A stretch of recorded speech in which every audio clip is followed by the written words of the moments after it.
Hello दोस्तों, जय हिंद। सभी को आइडियल कोचिंग क्लासेज के ऑनलाइन प्लेटफॉर्म पर आप सभी का स्वागत है। जैसा कि हम लोग पढ़ रहे थे इडियम्स एंड फ्रेजेज। हमने बताया था इडियम्स क्या होता है, मुहावरे। फ्रेजेज क्या होता है, जिनको कई शब्द मिलकर बनाते हैं हम लोग, तो क्या होता है, फ्रेज बनता है, जिसका एक विशेष अर्थ निकलता है, तो वो होता है फ्रेज। अब पहला हमारा है an apple of one's eye. An apple of one's eye. अब कोई चीज़ है, किसी का मतलब यूनिक चीज़ है और वो उस पर नज़र रखता है, तो क्या है, an apple of one's eye. उसको हम लोग क्या कहते हैं, वेरी डियर।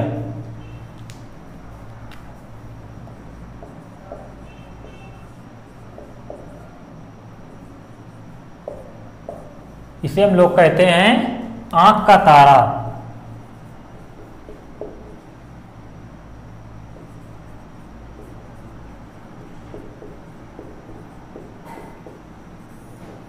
उसके बाद में नेक्स्ट है अगेंस्ट द रेनी डेज। अब रेनी डेज हमारे कैसे होते हैं, रेनी डेज को मोस्टली बुरे दिन माने जाते हैं। अब अगेंस्ट द रेनी डे, उनके भी विरुद्ध कोई काम कर रहे हैं, तो क्या है, against the rainy day. Against का मतलब क्या होता है, के विरुद्ध, के विरुद्ध। इसका मतलब होता है अगेंस्ट द रेनी डे का मतलब क्या हुआ, रेनी डेज का मतलब फॉर हार्ड डेज।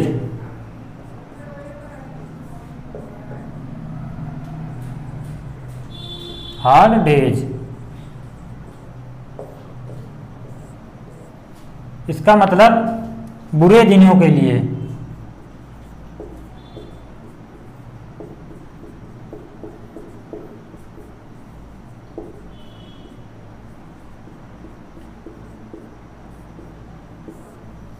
आप लोगों ने देखा होगा मोस्टली क्या करती हैं चींटियां जो हैं, बरसात का जब सीजन आता है उससे पहले क्या करती हैं, अनाज के दाने इकट्ठा करती हैं। क्यों? क्योंकि जब बरसात के दिन आते हैं तो उनके जो छेद होते हैं वो क्या हो जाते हैं, बंद हो जाते हैं। इस वजह से वो क्या करती हैं, अनाज इकट्ठा करती हैं। तो रेनी डेज का मतलब क्या लिया जाता है, फॉर हार्ड डेज, यानी बुरे दिनों के लिए वो अनाज इकट्ठा करती हैं। उसके बाद में an axe to grind. Grind का मतलब वैसे होता है पीसना।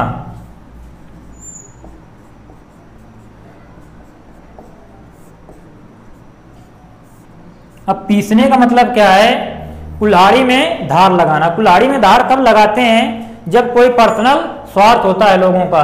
तो एन एक्स टू ग्राइंड का मतलब क्या हुआ,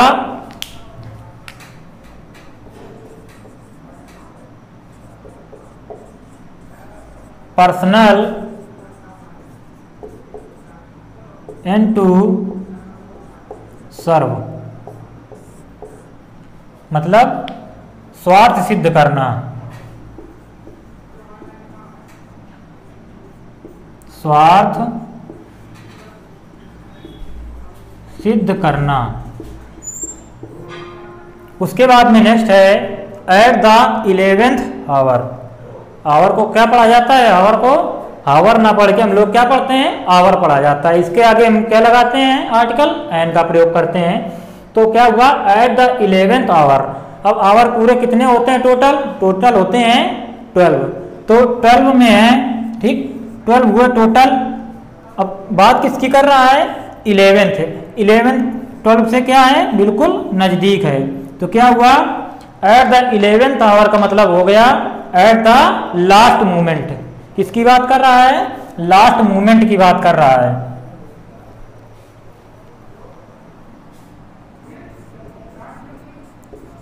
एट दी लास्ट मोमेंट।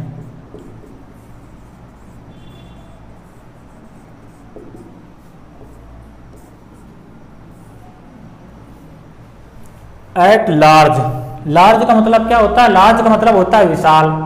अब एक विशाल क्षेत्र है, तो क्या है, आप लोग स्वतंत्र हैं उसमें घूमने के लिए। जैसे एक विशाल क्षेत्र होता है तो कोई भी जीव हो तो उसमें विचरण करने के लिए स्वतंत्र होता है। तो एट लार्ज का मतलब क्या हुआ, फ्री। फ्री यानी स्वतंत्र। उसके बाद में है आल ग्रीक एंड लैटिन। ग्रीक क्या है? लैंग्वेज है। लैटिन क्या है? लैंग्वेज है। अब कोई भी लेख लिखा है, ग्रीक लैंग्वेज में है, लैटिन लैंग्वेज में है, तो क्या है वो समझने में बहुत कठिन है, क्योंकि जो ग्रीक और लैटिन लैंग्वेज है उसका अर्थ हम आसानी से नहीं समझ सकते। इस वजह से इस जो इडियम का मतलब हुआ ऑल ग्रीक एंड लैटिन का मतलब हुआ वेरी डिफिकल्ट टू अंडरस्टैंड, मतलब समझने में बहुत कठिन।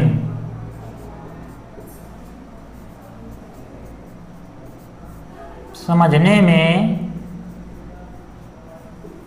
बहुत कठिन।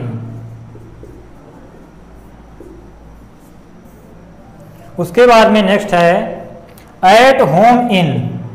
जब हम घर में होते हैं तो क्या होते हैं, बिल्कुल स्वतंत्र होते हैं कोई भी काम करने के लिए, यानी कि जब किसी दूसरे प्लेस पर जाते हैं तो हम लोग ऑड फील करते हैं। क्यों? क्योंकि हम उस जगह के लिए परफेक्ट नहीं, सुटेबल नहीं होता वो प्लेस, इस वजह से। तो जब हम घर में होते हैं तो क्या होते हैं, एट होम इन का मतलब होता है दक्ष होना। जब घर में होते हैं तो किसी काम को हम मतलब अलग एफिशिएंसी से, फुल एफिशिएंसी के साथ में करते हैं। तो एट होम इन का मतलब हुआ वेल वर्स्ड इन। इसका मतलब क्या हुआ, इसका मतलब हुआ दक्ष होना।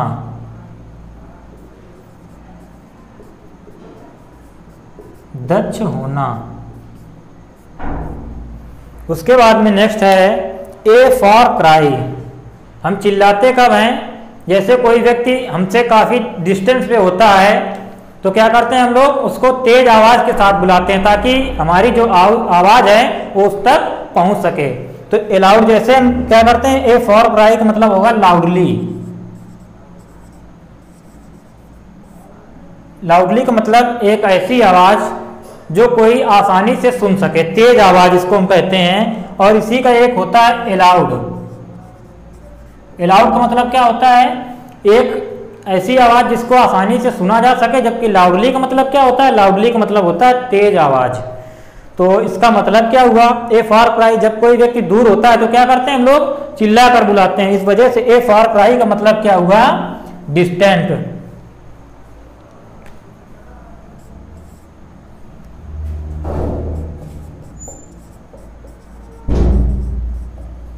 डिस्टेंट का मतलब क्या होता है, दूरस्थ या दूर।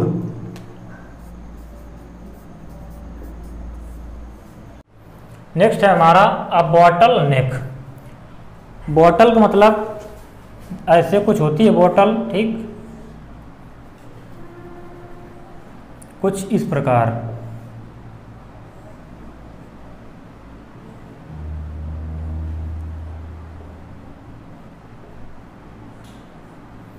ये क्या हुई, बोतल की नेक हुई। नेक का मतलब क्या होता है,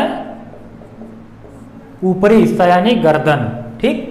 अब क्या है नेक, ये क्या है, सकरा भाग है। सकरा भाग है तो जब क्या करते हैं पानी या फिर कोई मटेरियल इसमें फिल करते हैं तो क्या आती है, हमें दिक्कत आती है, क्योंकि ये क्या है, सकरा पार्ट है।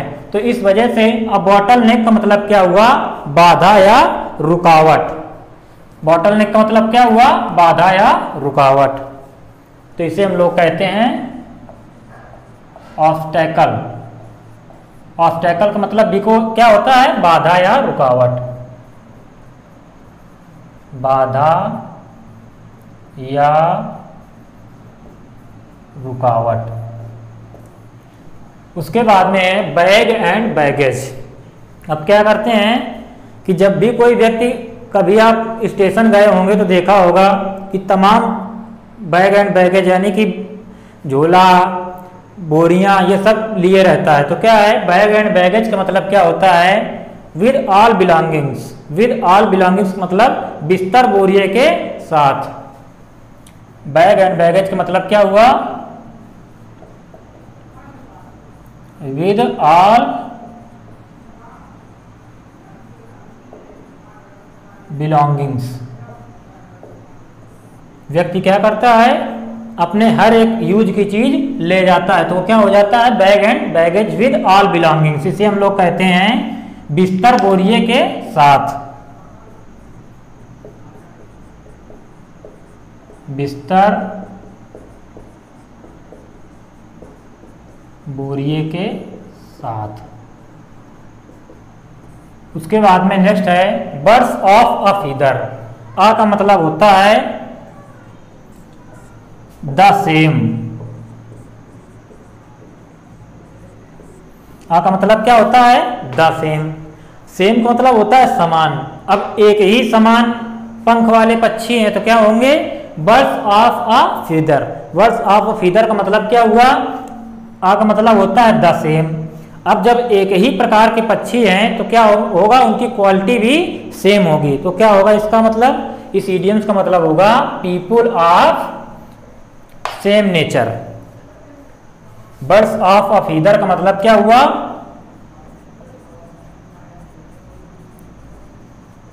People of same nature. Nature का मतलब क्या होता है? प्रकृति या स्वभाव। तो क्या करेंगे हम? पीपुल ऑफ सेम नेचर का मतलब हुआ एक ही स्वभाव के व्यक्ति, एक ही स्वभाव के व्यक्ति। उसके बाद में नेक्स्ट है ब्रेड एंड बटर। अब ब्रेड रोटी और मक्खन हमें क्यों आवश्यक होता है? हमें अपना जीवन यानी हमें सरवाइव करने के लिए क्या चाहिए? Bread and butter. तो ब्रेड एंड बटर का जो मतलब हुआ इडियम से यहाँ पे, तो ब्रेड एंड बटर का मतलब क्या हुआ? लिवलीहुड। लिवलीहुड का मतलब क्या होता है? लिवलीहुड का मतलब होता है आजीविका।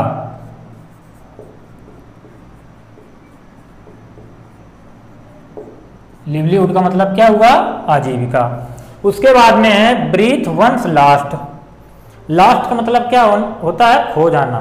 ठीक, तो ब्रीथ वंस लास्ट। अब कोई अंतिम सांस ले रहा है तो क्या हो जाएगा?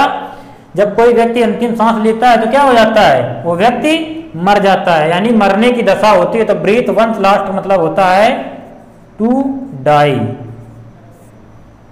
अंतिम सांस लेना।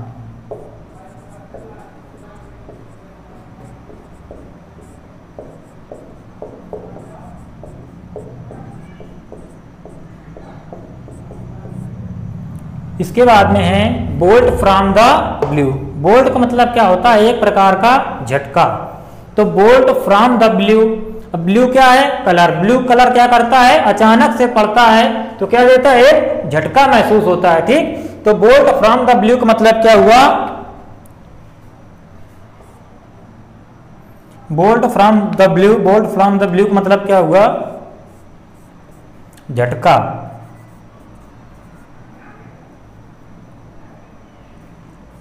अ सडन शॉक कह सकते हैं हम इसे।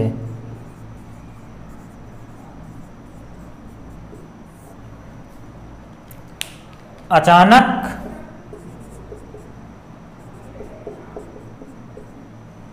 महसूस होना, अचानक महसूस होना। उसके बाद में नेक्स्ट है by all means. By all means का मतलब होता है, ऑल का मतलब सभी, मीन्स का मतलब माध्यम। कोई भी कार्य करते हैं तो जैसे हमने बताया था बाय हुक और बाय क्रुक, उचित या अनुचित रीत से। यानी कोई कार्य अगर हम कर रहे हैं तो क्या उसे एन केन प्रकारेण संपन्न करना है। तो उसी प्रकार से जब हम सभी माध्यमों का प्रयोग करेंगे तो कार्य क्या हो जाएगा? सफल हो जाएगा। तो बाय ऑल मीन्स का मतलब होता है सर्टेनली।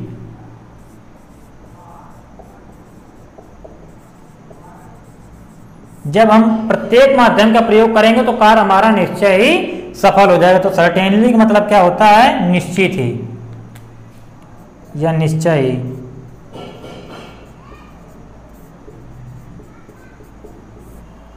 उसके बाद में नेक्स्ट है ब्लॉक हेड। अब कोई पाइप है, अब यहां से इसको क्या कर दिया गया? ब्लॉक कर दिया गया। अब इसमें वाटर फ्लो कराया जा रहा है तो वाटर फ्लो आगे नहीं हो पाएगा। उसी प्रकार से जब हेड का मतलब क्या होता है? सिर। अब जब हेड ब्लॉक कर जाता है तो क्या हो जाता है? व्यक्ति का बिल्कुल दिमाग काम नहीं करता। तो ऐसा व्यक्ति क्या कहलाता है? ब्लॉकहेड का मतलब होता है फूल। फूल मतलब इसका क्या हुआ, मूर्ख। कहते नहीं लोग कि वह बिल्कुल बंद बुद्धि है, उसके पास एक भी बुद्धि नहीं है, तो क्या हुआ, मूर्ख। ब्लॉकहेड का मतलब क्या होता है, फूल, मूर्ख। उसके बाद में है बिसाइड द मार्क। मार्क का मतलब क्या होता है, चिन्ह। मान लो बिल्डिंग हमें बनानी है यहाँ पे, उसके बाद में यहाँ पे हमें बिल्डिंग बनानी है, नींव रखी हमने और बिल्डिंग बना कहाँ दी, यहाँ पर, तो बिल्डिंग क्या हो जाएगी, गिर जाएगी। तो बिसाइड द मार्क का मतलब क्या हुआ, अनसुटेबल, यानी बनाना हमें कहाँ चाहिए था, यहाँ बना कहाँ रहे हम, यहाँ तो हमारे लिए सुटेबल नहीं है, उचित नहीं है। तो इस वजह से बिसाइड द मार्क का मतलब क्या हुआ, अनसुटेबल।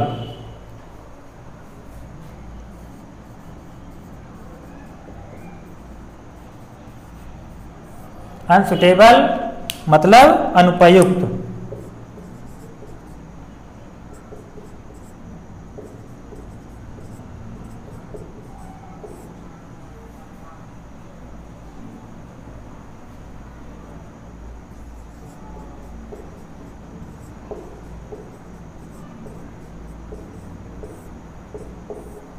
उसके बाद में है by leaves and bounce. By leaves and bounce क्या होता है, जब कोई चीज किसी बंधन में नहीं रहती है तो क्या होता है, वो चीज जल्दी जल्दी बढ़ती है। जैसे कोई डैम बनाया गया, ठीक, अब डैम पहले जब नहीं बना था तब नदी का जल स्तर क्या था, बिल्कुल जल्दी जल्दी बढ़ता चला जा रहा था। अब वाटर को क्या कर लिया गया, स्टोर कर लिया गया। तो जब डैम से पानी छोड़ेंगे तभी डैम से पानी आगे बढ़ेगा। तो बाय लीव्स एंड बाउंस, अब कोई उसमें बंधन नहीं था तब तक क्या था, वो वेरी रैपिडली यानी बहुत तेजी से बढ़ रहा था। तो बाय लीव्स एंड बाउंस का मतलब क्या हुआ, वेरी रैपिडली।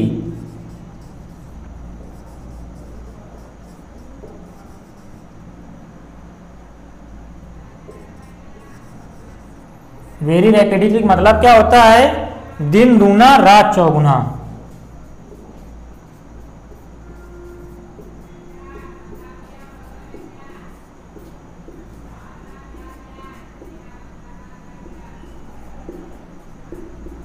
इसे हम लोग और क्या कर सकते हैं, तेजी से।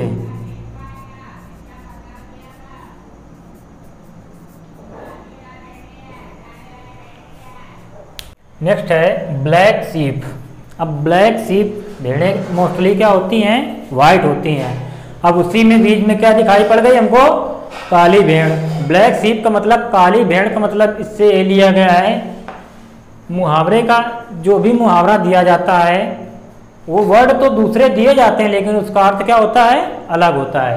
तो यहाँ पर ब्लैक सीप, जब बहुत सारी भेड़ होती हैं तो उसमें क्या होता है कि अगर उसमें एक भेड़ अलग से काली दिखाई दे दिया उसने, तो क्या होता है, ब्लैक सीप का मतलब हो गया an undesirable person of a family. Person या मेंबर कह सकते हैं, जो भी है। तो क्या होता है इसका मतलब हुआ कुल कलंक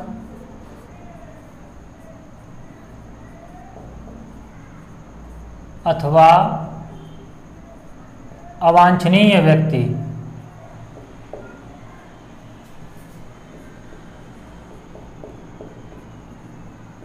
अवांछनीय व्यक्ति,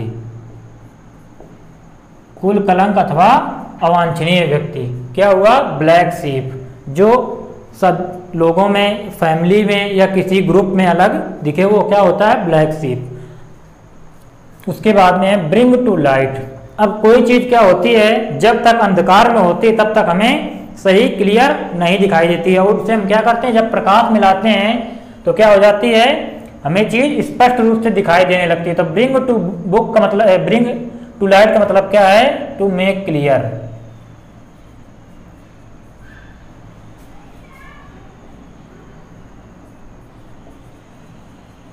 इसका मतलब हुआ स्पष्ट करना, स्पष्ट करना। उसके बाद में नेक्स्ट है बिटवीन स्काइला एंड कैरबिडिस। तो ये क्या हैं, ये दो राक्षस हैं, ठीक, जिनका नाम क्या है, स्काइला एंड कैरबिडिस। अब जब व्यक्ति क्या होता है, दो राक्षसों के बीच में फंस जाएगा तो क्या होगा, अब ना तो आगे जा सकता है ना ही पीछे जा सकता है। तो बिटवीन स्काइला एंड कैरबिडिस का मतलब क्या हुआ, बिटवीन टू डिफिकल्टीज।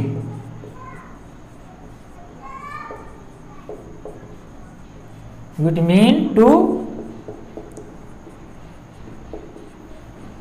डिफिकल्टीज, दो कठिनाइयों के मध्य में,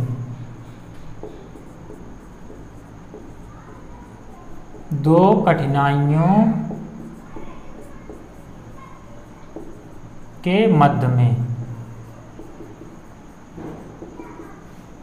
दो कठिनाइयों के मध्य में कह सकते हैं, या हम लोग कह देते हैं मोस्टली आमतौर की भाषा में क्या, इधर कुआं उधर खाएं। तो ये क्या होता है, बिटवीन स्काइला एंड कैरबिडिस का मतलब बिटवीन टू डिफिकल्टीज, दो कठिनाइयों के मध्य में, या फिर इधर कुआं उधर खाएं।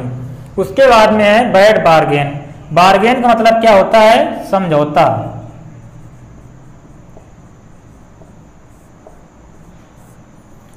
अब बैड बार्गेन का मतलब क्या हुआ, समझौता क्या हो रहा है, समझौता जब कोई व्यक्ति कर रहा है कोई जैसे चीज है तो उसमें क्या है, इक्वल पार्ट, दो व्यक्तियों के बीच में इक्वल पार्ट का डिवाइडेशन करना, तो वो क्या होता है, प्रॉपर कंप्रोमाइज। उसके बाद में बैड बार्गेन, अब समझौता हो रहा है उसको सही प्रकार से नहीं किया जा रहा है तो क्या होगा, इम्प्रॉपर कंप्रोमाइज। इम्प्रॉपर कंप्रोमाइज, तो इसे हम लोग क्या कहेंगे, अनुचित समझौता।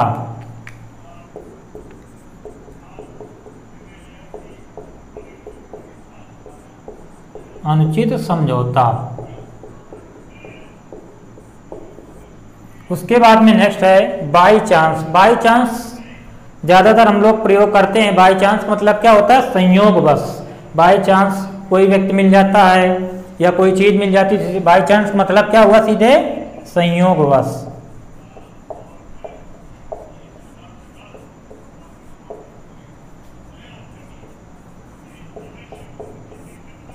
संयोगवश या अचानक मिलना, अ सडन मीट, तो क्या कहेंगे, बाई चांस मतलब संयोगवश। Catch a tartar. Catch a tartar का मतलब क्या होता है, आशा से अधिक बलवान पाना। कैच अ टार्टर का मतलब आशा से अधिक बलवान पाना।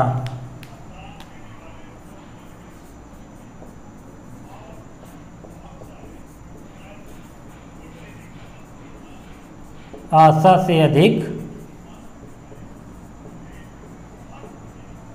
बलवान पाना।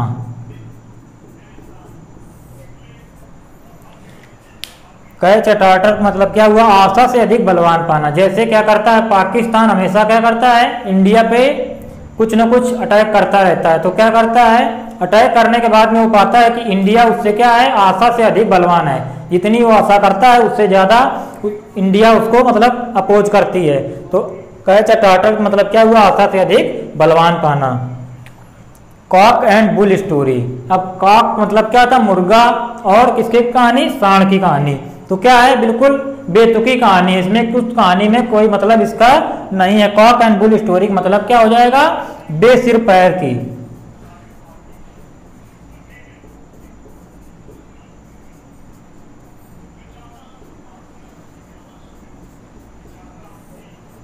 कॉक एंड बुल स्टोरी का मतलब क्या हुआ, बेसिर पैर की कहानी।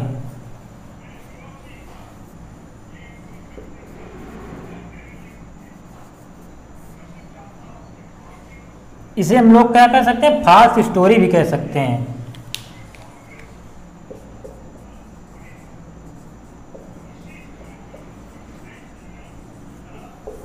बेसिर पैर की या फिर false story. Cock and bull story का मतलब क्या हुआ, बेसिर पैर की या फिर फॉल्स स्टोरी, यानी कि झूठी कहानी। तो आज के लिए इतना ही रखते हैं, उसके बाद देखते हैं नेक्स्ट वीडियो में। Thank you all of you, watch and subscribe our channel ideal coaching classes. धन्यवाद।